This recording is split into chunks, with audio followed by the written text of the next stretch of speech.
beginning today, there is no any other day that will be repeated. No other date that will be repeated until we do the next, or we conduct the next general election, which will be on 10th of August next year. And since we are in an election year, and the national government must communicate what it has done to the grassroots.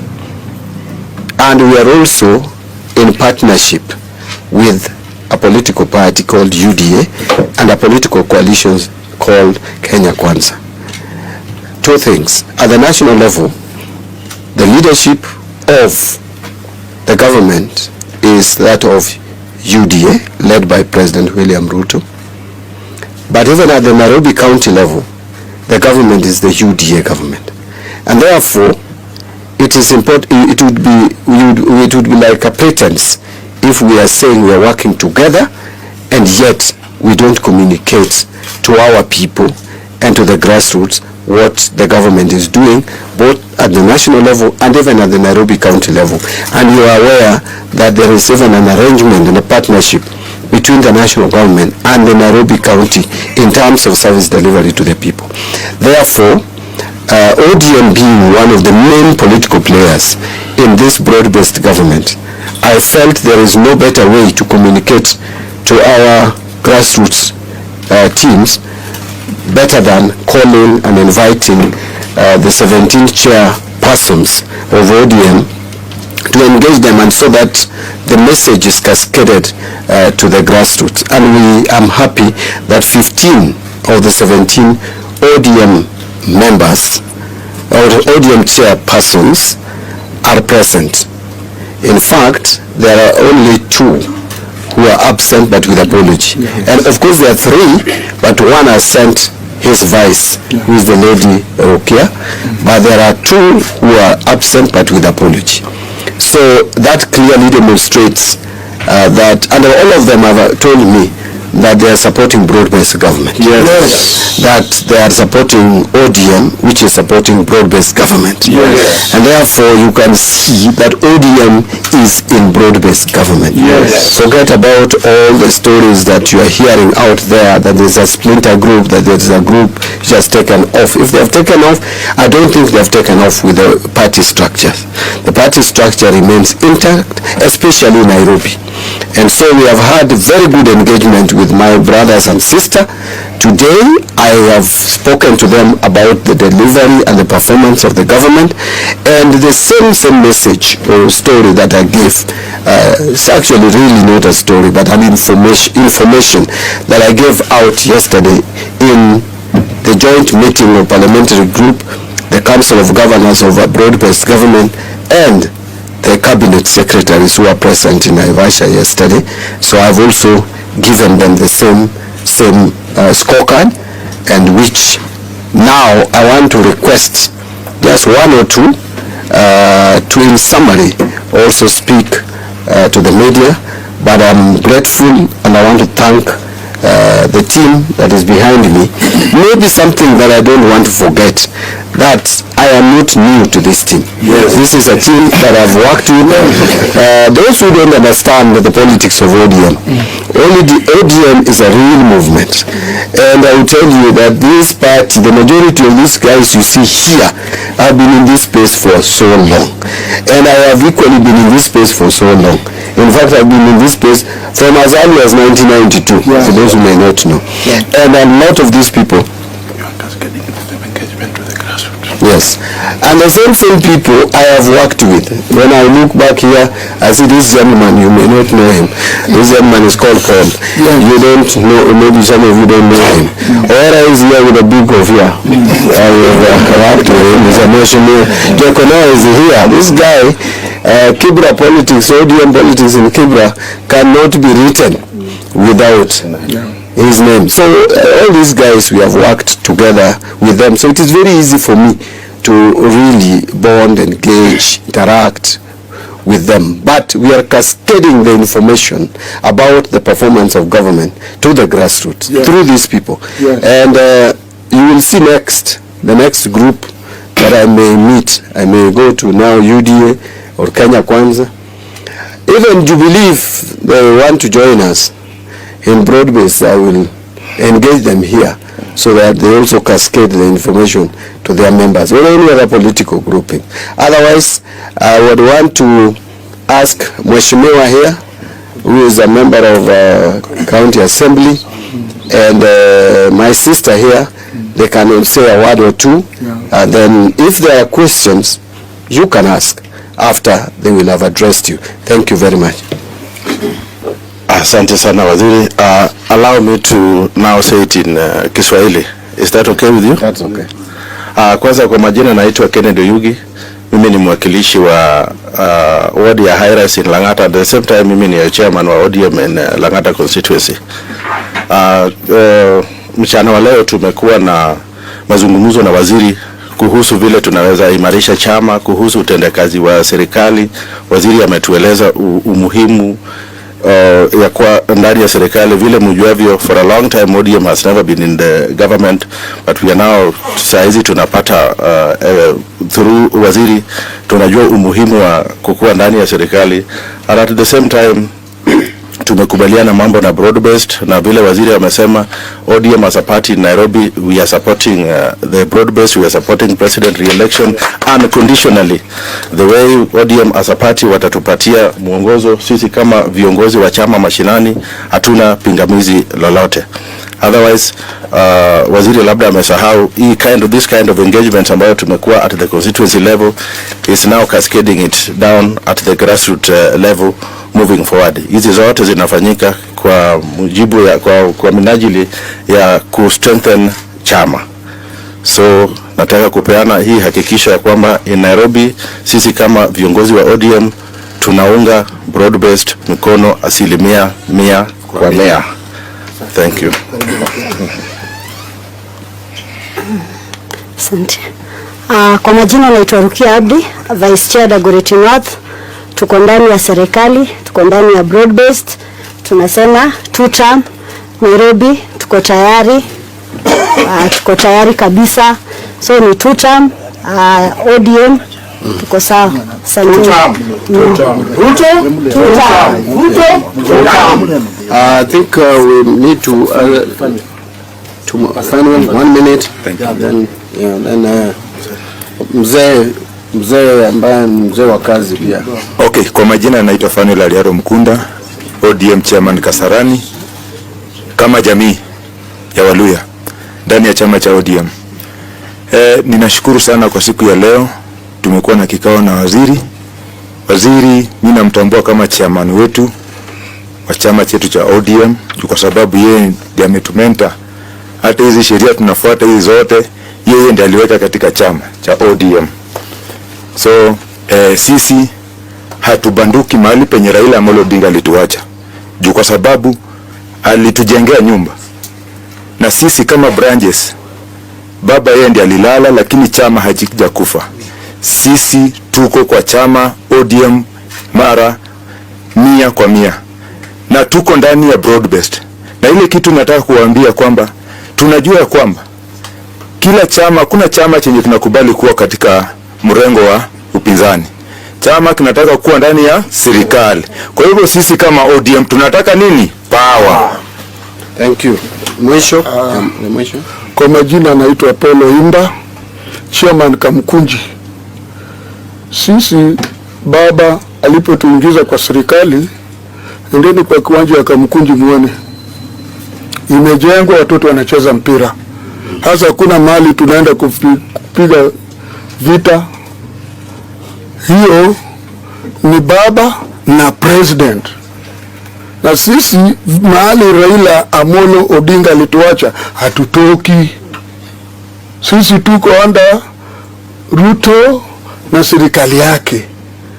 Na mtu anaitwa mzee Daktari Oburu Odinga. Atumwachi, na boma inalindwa na mzee. Boma ile inalindwa na kijana, inapomoka haraka. Kwa hivyo sisi tuko nyuma ya Oburu na tuko nyuma ya Wanga na waziri. Huyu ndio chairman. Kwa hivyo msisahau. Huyu ndio ule mwanzilishi wa chairman wa ODM. Na sisi atubanduki Nairobi. sisi tutakwenda na Ruto bamba to bamba mpaka 2027. Tupigie kura ashinde, hata Raila mali yako juu binguni atafurahi. Asanteni sana.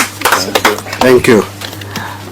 So we have agreed unanimously that they are supporting Dr. Buru Oginga as the chair, as the party leader, together with his two deputies, Simbarati, Abdul Samad, and the chair, Gladys Wanga, and acting Secretary General. The party structure as it is today must be supported fully. Something that maybe I forgot is the chairman of Nairobi County. Someone who has really worked very hard to entrench ODM in Nairobi, even though he is not here, because we arranged this meeting hurriedly, but we tunatambua Honorable Aladwa, and we know his commitment, and we love Aladwa. Yes. Ama namna gani? Yes. Si ndio? Yes. Bas. So, I don't know, I'm trying to avoid now economics, national treasury. My friend, this is maswali tuko na nafasi ya kujibu with all due respect. Yeah? Tutaongea kesho, tuko na big day. Tutaongea Bloomberg, tutaongea hizi zote bwana. Au utaandika? Yes. Thank you. Seth. Thank you so much. Yes. Yes. Because a lot of Kenyans are anticipating tomorrow in terms of the journey towards legalization of the economy. Yes. We just give a highlight. We don't have to. Okay, fine. Let me speak to it. Now, Seth, let me remind Kenyans that every country must have a vision where you are heading. We developed a vision some time back, Vision 2030. It was developed in 2008 during the tenure of the late President Mwai Kibaki. We have largely implemented Vision 2030. And a vision, you don't have to hit all. There are some misses. But largely, we have achieved a lot under Vision 2030. It is what has directed development in this country. Policies, manifestos have been crafted around Vision 2030. I see some people talk about Vision 2030. I don't know even whether they know some of the pillars of Vision 2030. But we are coming to the end, the tail end of that Vision 2030. And as the name suggests, Vision 2030. We are in 2026. How many more years left? So we are in the fourth medium-term plan for the same. So a country must start now conversing for the next vision. And that will be the Vision 2060, as has been suggested. Now, what does this mean, really? We have to take stock of Vision 2030. And you see, when you're developing another vision, the things that you are not able to achieve can form part of your vision for the next phase of the vision. I hope I'm communicating. But now look at the difference. Vision 2030, much as we must celebrate it, but it was just a technical work. A team was put in place and they came up with a vision for the country. But that was before 2010 Constitution. With the 2010 Constitution, public participation is mandatory. You cannot develop a vision. I've heard people saying, why has RUTO developed another vision? RUTO has not developed a vision. Tomorrow, we are starting conversation on how to develop vision for this country. I think that should come out very clearly. Tomorrow is a beginning of public engagement in terms of public participation as it is required and enshrined in our Constitution. And this is what is going to inform what Kenyans will say is what should inform Vision 2060.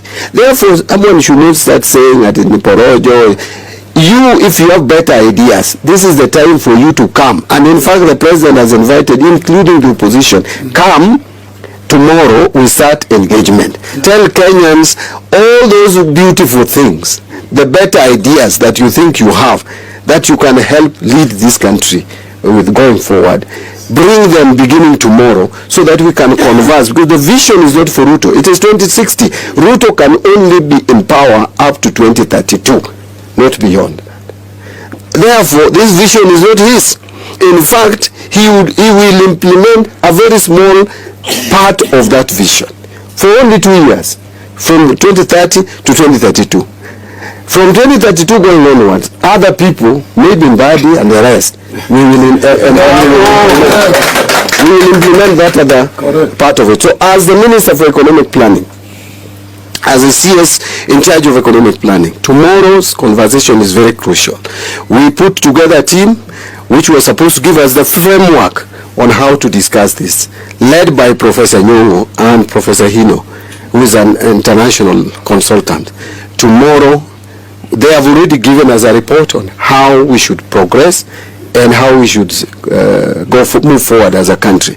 Now is the time to sit together, engage, dialogue, agree that where is Kenya going.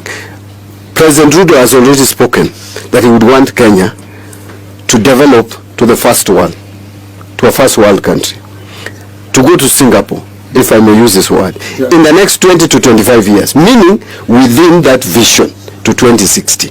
We should realize first world status, and it is achievable, it is possible. We have already laid the foundation, the building blocks, which were started during President Kibaki's time.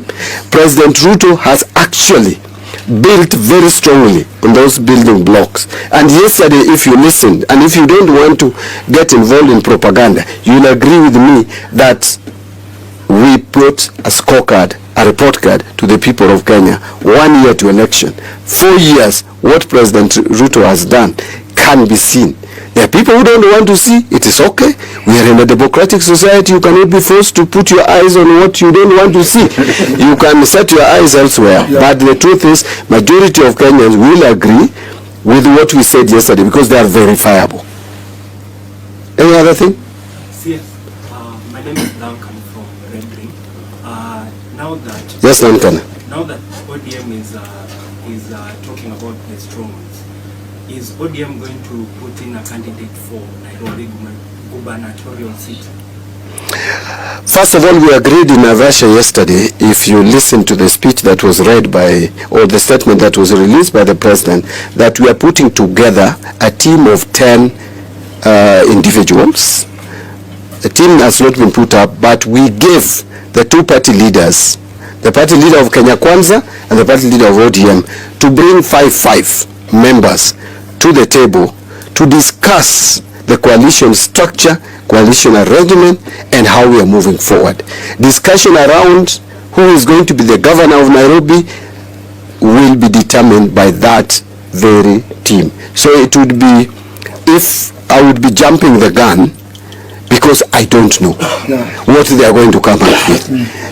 I may say, yes, ODM is going to field a candidate, and then they reach the table, they sit and they say, for Nairobi, no, ODM, you will not field the candidate, it's UDA, or UDA, don't field the candidate, it's for ODM. But what I've heard the ODM say, because that's the party where I belong, is that the only seat that has been insulated and preserved as at now is not even the one for John MBADI and the National Treasury. All these are for grabs, President. DCP party leader just had a press, and he rubbished, or rather he dismissed. Do you think he has the capacity to dismiss?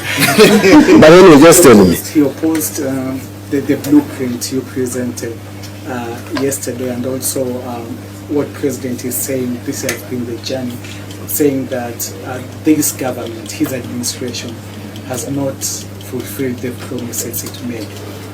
What do you have to say about it? So he sat in that administration for 2 years fulfilling nothing, because he was the deputy president. Again, dismissing what we presented yesterday. What can he dismiss there? Can he dismiss the fact that fertilizer is now not retailing at 2,500? Because these are verifiable data. In fact, one thing that I would advise the media also to do now, going into election, which I see, and said I'm not really faulting you, but I'm also faulting you. Because I watch interviews, CNN, Al Jazeera, people are asked tough questions.